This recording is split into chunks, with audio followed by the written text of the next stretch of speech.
So there I was a few years ago, just minding my own business, when my son came and asked me one of those important questions, one of those questions that could be life-altering, one of those questions that could really set him up for success or failure, and it was a parenting moment.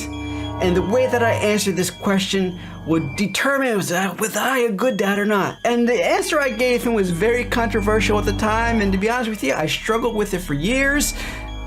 Did I give him the right advice? I don't know.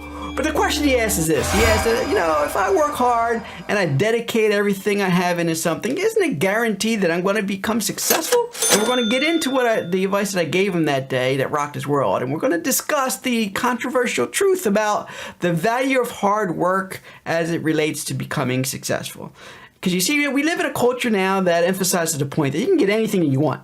That if you just work hard enough, that anything is possible. Just put your head down, go, fight the obstacles, fight through, and you can have anything that you want. You can become anything that you want. It's some of the core principles that's driving the hustle culture. It's reinforced by the self-help gurus, the social media influencers, authors, and motivational speakers around the world. And it's with this thinking that my son came to me that day because he's seen all of this on TV and on social media, and he was thinking to himself, you know what, no matter what it is I want to do, if I work hard enough, I can do it. I just want to get validation so I can make a decision and move on. But what if everything that we're taught is wrong? What if hard work does not guarantee success? And that's one of the topics that I've had to face head on when I started reading this book called The Outliers by Malcolm Gladwell. Now, I know a lot of you are going to have some deeply held beliefs and insights into this topic. So I encourage you to go ahead, let's start some dialogue, go into the comments section, tell me what you think. But before you do that, make sure you hit that like button. Let's get YouTube to feed this out to other people so that we can get more people engaged in this very important conversation about success. So the question is, what contributes to our success? And for most of us, we're inclined to say that the key ingredient to success is hard work. And initially I started to read Outliers because I thought that this was going to support this concept that if you work hard, you'll be able to achieve anything. After all, one of the key principles and one of the key concepts that the book is often cited for is this theory of the 10,000 hour theory, meaning that in order to become extraordinary, you have to put in deliberate practice for 10,000 hours at one particular task. The concept is well supported throughout the book with various examples, everything from a study of violin players to more high-profile success stories like Bill Gates, Bill Joy, and the Beatles. And what Gladwell argues is that although they were all talented in their own right, the one thing that separated them from everybody else and helped propel them to that type of success was the fact that they had the opportunity to deliberately practice their skill for over 10,000 hours in order to perfect those talents. But it's missing one thing, because what about all those people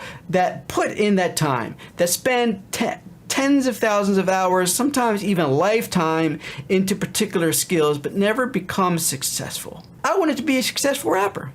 I immersed myself in the rap culture at an early age in high school. It was in the early days of hip hop. I was an early adopter of the art form. My friends and I would go home from school afterwards. We spent hours just kind of writing down rap lyrics. It was long before the days of Google where you could just go online and get all the lyrics. We actually had to stop and rewind and write down the lyrics to songs. We studied rappers' rhymes and their cadences. I wrote hundreds of raps. I even recorded dozens of songs and went on to perform in front of audiences and crowds, and it felt good and it was great and exciting at the moment. But I never became a famous rapper. Was it because I didn't work hard? No, I worked really hard. I thought I put a lot of time. I practiced this for years. The reason why I never became a famous rapper was that there were other factors that were outside of my control that kind of led to my lack of success. So what I told my son that day, and what the book suggests, is that there is more to it than just hard work. The controversial truth is that there are sometimes outside factors and considerations beyond our control that may contribute to our success in certain things. For me, one of those things was just kind of that genetic abilities, right? One thing that is important is that who your parents are and what your parents bring you matters. So your parents and genetics are one of those things that we cannot control, and it's one of those things that may help define whether you're successful or not. I wanted to be a famous rapper, but in order to do that, I had to have rhythm in order to rap. And guess what, guys? I have no rhythm. Surprised to find out I have no rhythm. So although I could write really well, I wrote some good raps, I studied it. When it came time to record, it was a disaster. It was horrible. I mean, there was no producer in town that got excited to work with me because they knew that in doing so, it was going to take hours more than average in order to get everything down, and it was going to be chopping, a lot of cuts and punches in order to get it. So it was never a one-take thing, and it was just a disaster. So my lack of rhythm really prevented me from becoming that great rapper that I wanted to be. Eventually, I had to find other things and other advantages that I could parlay to kind of tweak that career a little bit, and we'll get into that in other videos. But there are some unique talents and abilities that we all have that may propel us to be successful or not. One of the most obvious things would be that in sports and the arts, right? There are people that are just more physically built to become athletes. If I want to become a basketball player, if I'm 6'8", I have a better chance of becoming successful at basketball as somebody 6'8" as somebody who's 5'5". Not to say that all 6'8" people should become basketball stars, obviously, but if that's the path that you want to go, you might be a little bit better positioned to do that than somebody who's 5'5". If you want to become a rapper, you have to have rhythm. If you want to become a dancer, you have to have some type of dancing ability. And a lot of these things are things that are passed down to us genetically that we have no control over, right? Another thing that the book argues is that one thing that will matter is your intelligence. And your intelligence is something that is passed down. What your parents are able to cultivate in you at an early age will help determine how successful you could be in the future. Now, it will argue that there is a certain point where there's a plateau where your level of intelligence no longer makes a difference. But at the lower numbers, it does make a difference between those that are intelligent and those that have lower intelligence levels, because just your natural ability to learn and pick up and adapt to things is going to be much faster if you have a higher IQ. And another important factor that none of us can control are kind of some of those cultural influences. I mean, where are your parents from? What are your cultures like? We can't control who we're born into. We can't control our cultures, but there are case studies and arguments to be made that certain cultures have the ability to excel in certain vocations and fields than others. And we won't get into that just for the sake of time, but you can read the book and it'll go into a lot of different arguments as to different cultures and why they're able to excel in certain fields than others. And if you want more specifics on this and dive a little bit deeper, I do have a complete summary on my website. Just go to paulmelikivi.com. The link will be down below. Go to my reading diary and you can go look for Outliers. It'll give you a complete breakdown and my full review and summary of Outliers, and it'll give you some more information, right? Another thing to consider is the timing of things. Timing is very important. There is a saying that says success is when preparation meets opportunity. And there are certain opportunities that only happen at certain dates in time. This means that when you're born can impact your chances of success. And it's not just the year that you were born, but in some cases it's as small as the time of the year that you were born. If you want to take a look at some examples that it cites in the book, when you're looking at when you were born, there are certain events throughout history that are kind of transformational and transitional. And unless you're born in that particular time, you're not uniquely positioned to take advantage of it. You know, at the time that the study was done, it shows that 14 of the richest 75 people in the world were born within a 9-year time period in the United States. They were all born in the 1830s, and that's when they were at a perfect age to take advantage of the opportunities that were provided by the transformation that was taking place in the United States economy. These are your original OGs, right? Like the Carnegies and Rockefeller and JP Morgans. They all grew up at a particular time. They were all born in the 1830s. So at the time that this transformation was taking place in the United States, they were at the ideal age to take advantage and capitalize on that. If you want to look at something more recent in our modern times, it talks about Bill Gates, Paul Allen, Steve Ballmer, Steve Jobs. All of them were born between 1953 and 1956. And the reason why that age is important is because if you talk to people that are insiders of Silicon Valley, they'll tell you that the most important date in the era of the personal computer revolution was in January of 1975 when the magazine Personal Electronics ran the article on the Altair 8800.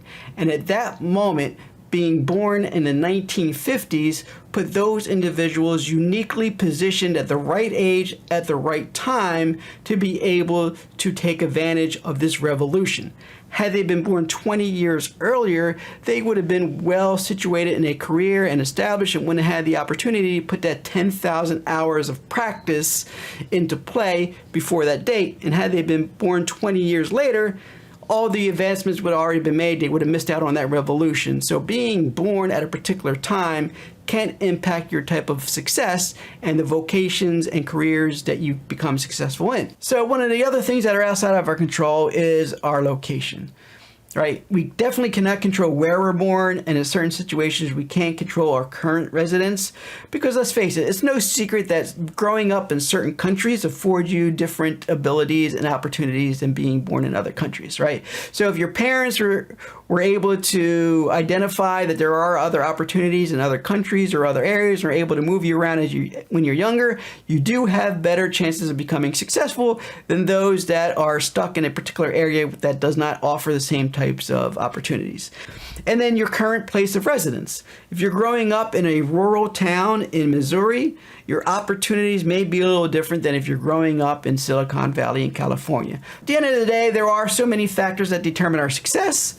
What do we really do? What is the secret to becoming successful? Well, we're going to look at some things that we can do to improve our chances of success, and we're going to get deeper into this and a little bit more in the weeds with it in my next video that will discuss the key concepts of the unfair advantage. Now, that video, once that video is produced, you will see the thumbnail here. You can just click on and follow the link.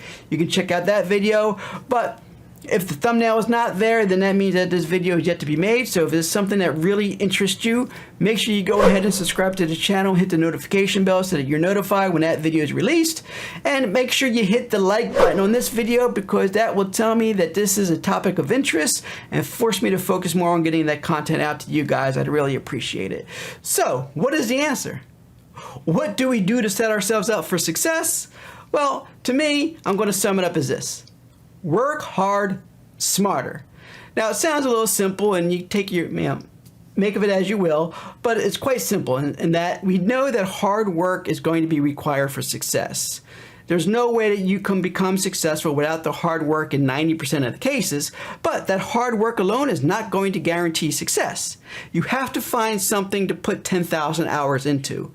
But what that thing is going to take a little bit of planning and assessment on your part. So you're going to have to assess yourself. Assess your abilities. What talents do you have? What are you uniquely gifted at? What type of advantages are afforded to you, right? Where do you live? What types of opportunities are around you?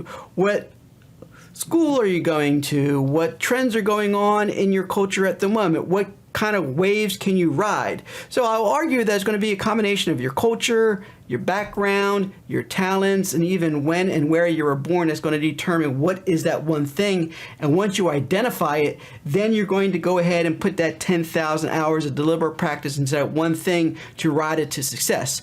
For me, I wanted to be a famous rapper, but it was not in the cards for me. I never became a famous rapper. After years of doing that, I had to self-assess my plan and change it. And so what I realized is that I'm not the best at rapping because I don't have any rhythm, but what I am good at is leadership. I'm good at strategizing. I'm good at putting together marketing plans and thinking strategically. And so I was able to pivot and use all of that time that I've accumulated, understanding the industry, understanding the movement. At the time, there was a lot of independent labels that were releasing artists. And so I was able to focus on building my own record label, and I was able to find and develop talent and put the marketing and strategic muscle behind getting them out there to promoting people that were more innately talented to become rappers. And so I focused on that, and I was able to build myself a nice, sustainable, successful career for a long period of time, working with artists and doing different things in the music industry. So that is where I found my success, but it wasn't initially what I thought it was. I did not become successful as a rapper. I had to self-evaluate and self-assess. And so that's what we need to do with ourselves. So if you're somebody who's out there and you're not successful in a particular field, I encourage you to go ahead and assess yourself. Understand what your talents are and what those unique advantages are. And as we mentioned, we are going to discuss this a little bit more in my next video where we dig into the unfair advantage, where we'll dive into these concepts a little bit more. So make sure you subscribe to this channel and that you hit the notification bell so you'll be alerted when that comes out.